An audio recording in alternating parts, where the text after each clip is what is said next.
I'm not being paid to make this video. I've recently moved house and we've bought a property and it needs a new radiator. So I've just got this one from Screwfix and it's ridiculously cheap considering to paint the old radiator that I've got in here would cost about the same amount just to buy the paint. But you can see why I need it. It is in a very bad condition. So what I've done is I've taken the TVR off this end of the radiator and put a cap to stop the flow of water. I got that with a TVR that I bought years ago, and I've turned the water off at that point as well, so then I can drain the radiator and that will allow me to remove it. I'm going to use this key to open up the valve that's on the side of the radiator.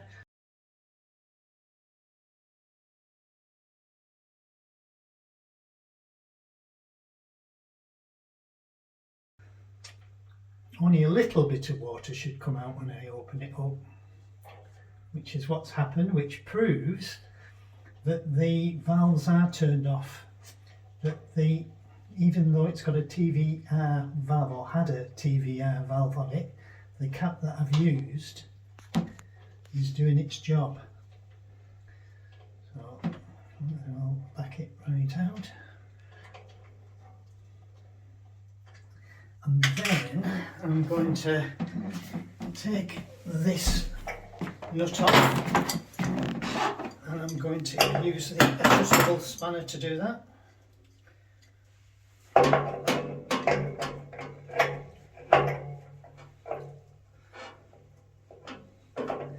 And I'm going to use my footprints to stop it from twisting around.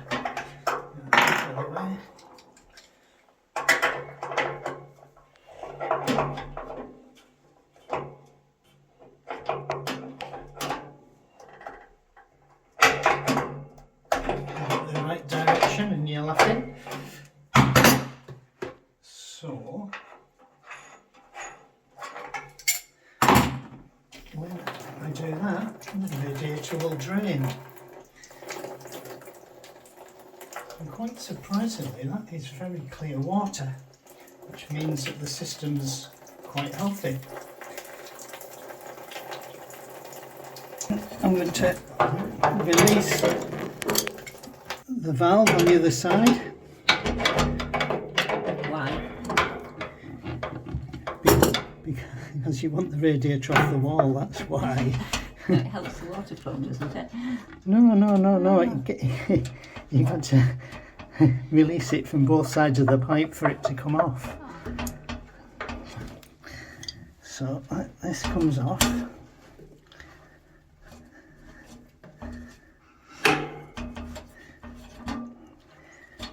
Now I'm changing this double radiator for a single radiator, and the reason we're doing that is because we've insulated this bathroom to a point now that it's getting too hot with this double radiator on, and we're able to go down to a smaller radiator, which will make fitting it slightly more complicated.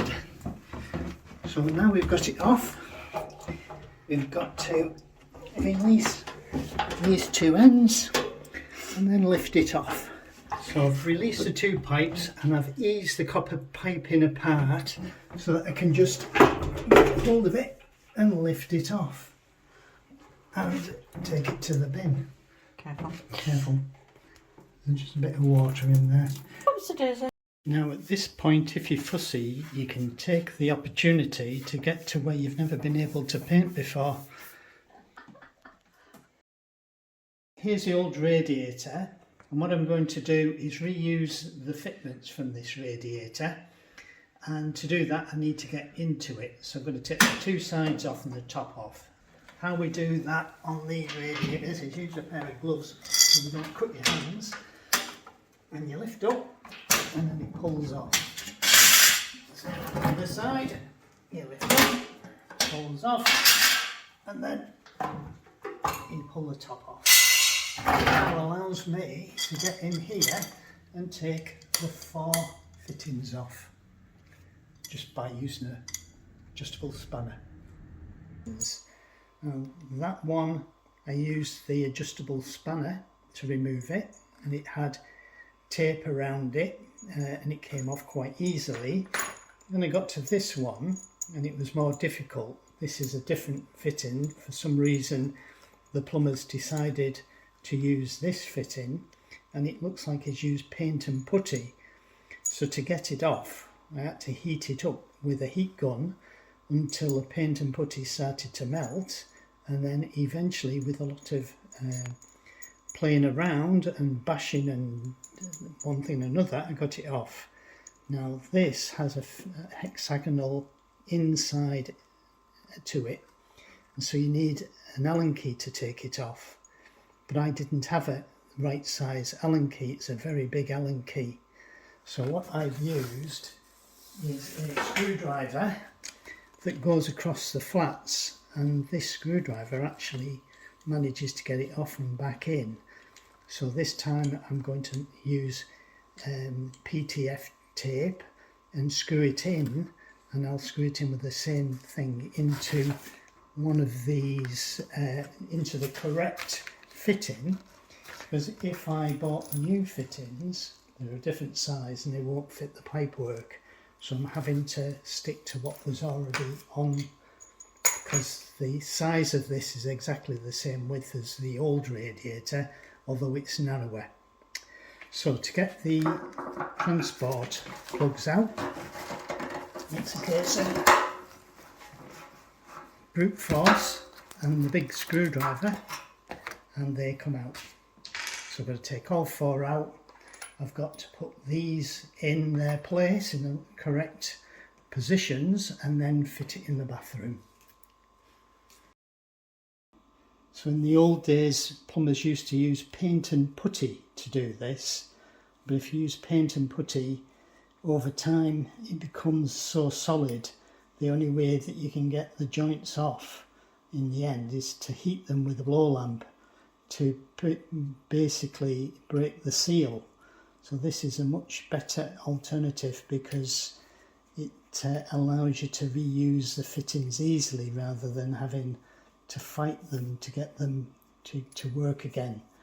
And it's a very clever material that makes a watertight joint once you've tightened it up. So I'm putting a good amount on so I don't have a problem. And then I'm going to screw it into the radiator,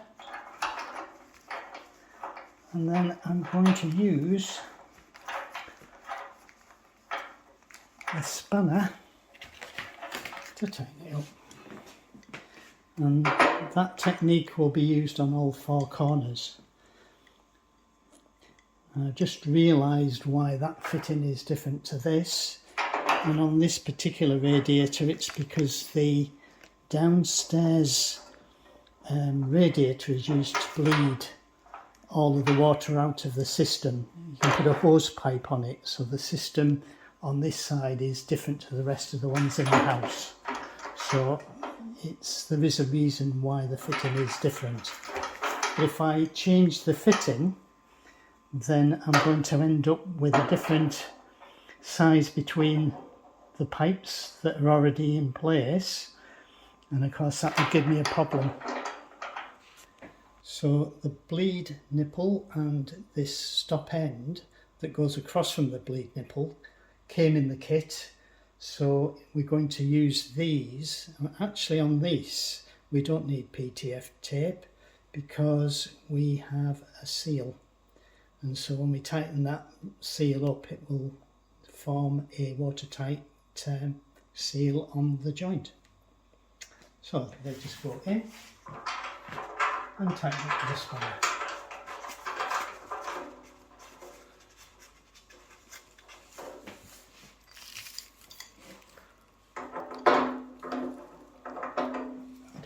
Putting new brackets on because the brackets are slightly different from the other radiator, and the brackets actually have two different length sides. So I've turned it around so that I'm further off the wall, which should help me fit in with the pipes, the original pipes below, and make it easy to connect. So we'll find that out in the next stage. So we've partly fixed these new brackets in place with just one screw and set them level and move them so that the pipes match up height wise, and of course because they're further out it won't be difficult to get these to fit into the radiator fittings. Right, so after a little bit of fiddling with the height of the two brackets on the adjustments that come on the brackets, I'm sure they're in the right place. So I've just got to get the radiator onto its, that's it. And then we just need to reconnect these pipes. They'll bend a certain distance with a curve in the pipe. I'll be able to ease these back and tighten them up. This is a finished job. I've got the two pipes connected. I've repressurized the water system by taking the cap, the temporary cap off the right hand side.